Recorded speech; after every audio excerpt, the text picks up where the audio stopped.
The Treaty of Good Neighborliness and Friendly Cooperation between the People's Republic of China and the Russian Federation.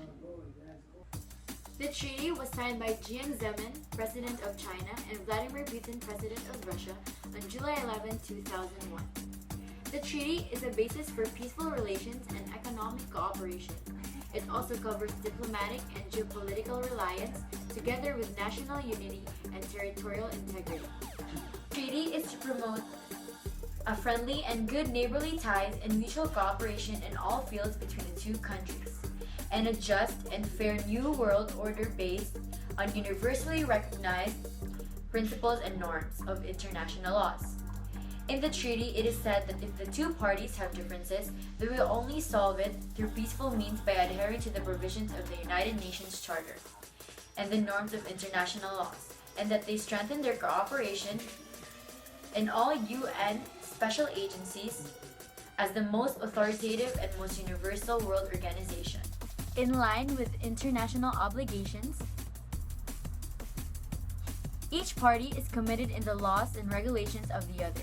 They shall take effective measures to guarantee the legal rights and interests of legal and national persons of the other party that resides within its territory, and they shall provide the necessary legal assistance over civil and criminal matters. The relationship of the two countries gives them the following benefits. The relationship between the two countries gives them the following benefits. For China, they aim to develop and modernize their armed forces, which can be accelerated with Russian military training and technology. They also want to obtain stable, consistent, and affordable level of fuel shipments, especially petroleum. This goal can be better met with purchases and delivery of Russian oil. And China also wants the support of Russia for its stance on Taiwan, as stated in the treaty in Article 5, wherein Russia should only acknowledge one China.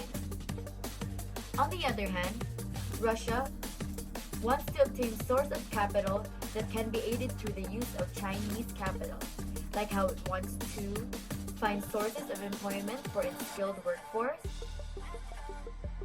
wants to sell its military technology and expertise, wants to sell its large reserves of petroleum and natural gas.